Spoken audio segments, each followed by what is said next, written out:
Praise the lord. Hallelujah. శోధనలను జయించడం ఎలాగా? చాలామంది అనుకుంటున్నాం, పాస్టర్ గారు నేనైతే ప్రార్థన అయితే వెళ్తున్నాను ఏమండి, మానకుండా ప్రతి వారం చర్చికి వెళ్తూనే ఉంటున్నాను, కానీ నాకెందుకని శోధనలు వస్తున్నాయి? ఈ శోధనలు ఎలా జయించాలి? నా కొరకు ప్రార్థించరా? ఈ శోధన తప్పిపోవాలని, ఏమండి ఈ శోధనలు నేను జయించాలని, ఈ శోధనలు నేను భరించలేకపోతున్నానని చెప్పి చాలా మంది అనుకుంటా ఉంటారు. దీనికి కారణం ఏంటినంటే శోధనను సహించువారు ధన్యులు. మరి మీలో ఎంతమంది ఇటువంటి శోధనలు అనుభవిస్తున్నారో నాకైతే తెలియదు. మరి మీ జీవితంలో మీకు ఎదురవుతున్న ప్రతి శోధనను, మీకు ఎదురవుతున్న ప్రతి శ్రమలను మీరు జాగ్రత్తగా గమనించండి. ఇది దేని నిమిత్తం వస్తుంది? చాలామంది తమ జీవితంలో చేసిన పాపాల వల్ల శ్రమలు అనుభవిస్తారు, కానీ దేవుడైతే వారిని శ్రమ పెట్టడు, కానీ వారి క్రియల వల్లనే వారికి శ్రమ వస్తూ ఉంది. ఒక్కొక్కరు ఏమి చేయలేకపోయినా వారికి శ్రమ వస్తుంది అనుకోండి. వారిని ఆ శ్రమలను జయించడానికి, ఆ శోధనలను జయించడానికి ఒకే ఒక ఆయుధం ఉంది మన దగ్గర. అదేనండి పరిశుద్ధ గ్రంథం. ఈ చేతిలో ఉందో చూసారా? ఈ పరిశుద్ధ గ్రంథమే మన ఆయుధం.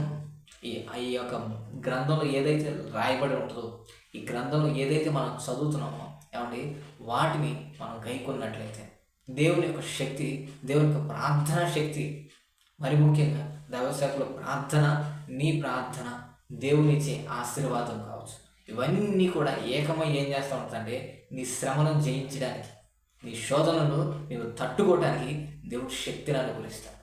మరి మీకు జీవితంలో ఎదురవుతున్న శోధనని మీరు జయించాలి అంటే ప్రార్థన చేయండి, ప్రార్థన చేసుకోండి, ప్రార్థన చేయించుకోండి.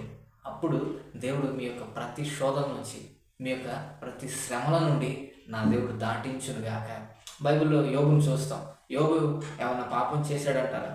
యోబు ఏమన్నా దొంగవాడు అంటారా? అబద్ధికుడు అంటారా? ఏం లేదు కదా. యోబు నీతిమంతుడే, కానీ యోబుకి శ్రమలు వచ్చినాయి. దేని నిమిత్తం? సాతాను శోధించింది.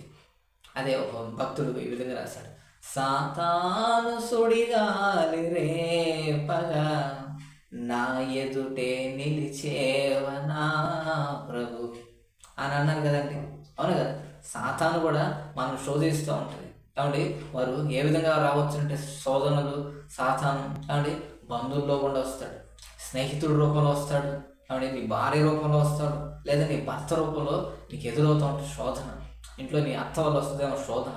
అయితే నీ ప్రతి శోధనలో కావచ్చు, నీ యజమానులు ఏమంటే నీ పని చేసే నీ జాబ్ దగ్గర ఉన్న యజమానులు కావచ్చు, ఎక్కడైనా సరే నీకు ఎదురవుతున్న ప్రతి శోధనను నా దేవుడు నిర్మూలన చేసి తొలగించునుగాక. దేవుడు మీకు యొక్క ప్రతి శోధనలో తప్పించి, కీడులన్నింటిని కూడా తప్పించి, నా దేవుడు జయాన్ని, మేళ్ళు, ఉపకారాలు నా దేవుడు మీకు చేయునుగాక. ధైర్యంగా ఉండండి. నా దేవుడు మీ శోధనను జయించే శక్తిని అనుకరించబోతున్నాడు. అవునండి, ఆయన శ్రమలు పొంది, ఆయన అవమానాలు పొంది, ఆయన దెబ్బలు పొంది ఏమండి మనకు శక్తినిచ్చాడు. ఆయనేమి సుఖపడి మనకు శక్తినేమి ఇవ్వాల, లేకపోతే ఆయనేమో ప్రశాంతంగా ఉండేవి ఇవ్వాల. ఆయన శ్రమలు పొందాడు, ఆయన నిందలు అనుభవించాడు, ఆయన దెబ్బలు తిన్నాడు. కాబట్టి దేవుడు ఏ విధంగా అయితే జయించాడు శోధనలను, శ్రమలను, మనం కూడా అట్టే విధంగా, ఆయనే కదా మనకు మార్గం, ఆయనే కదండి మనకు ఆదర్శం. ఇంకా ఆయన తప్ప ఎవరు ఉండరు మనకి. యేసు ప్రభు ఒక్కడే కదండి మనకి. ఆయనే మనకు ఆదర్శం, ఆయనే మనకి ఆధారం. మరి ఆ దేవుణ్ణి ఆధారం చేసుకొని ఆయన ఏ విధంగా అయితే నడిచాడో, ఆయన ఏ విధంగా అయితే ఏమంటే శోధనను జయించడానికి ఆయన చేసిన క్రియలు ఏదైతే ఉందో వాటిని మనం పాటిద్దాం. అవే మనకు కూడా జయాన్ని అనుగ్రహిస్తాయి. అయితే ప్రార్థన చేస్తాను. మీ నిమిత్తం ప్రేమ నమ్మకం కలిగిన మా ప్రియ ప్రభువా, నీ బిడ్డలు ఎదుర్కొంటున్న ప్రతి శోధనలు, ప్రతి శ్రమలను, ప్రతి కష్టాలను దాటించమని ప్రార్థిస్తున్నాం. శోధన జయించే శక్తిని నీ బిడ్డలందరికీ ప్రసాదించమని ప్రార్థిస్తున్నాం తండ్రి. నీ కార్యం చేసి మహిళ పొందమని ఏస్తున్నామని ప్రార్థన చేసి అడిగి వేడుకుంటున్నాను తండ్రి. ఆమేన్. God bless you. దేవుడు మీకు శోధనని కూడా జయించే శక్తి అనుగ్రహించునుగాక. God bless you.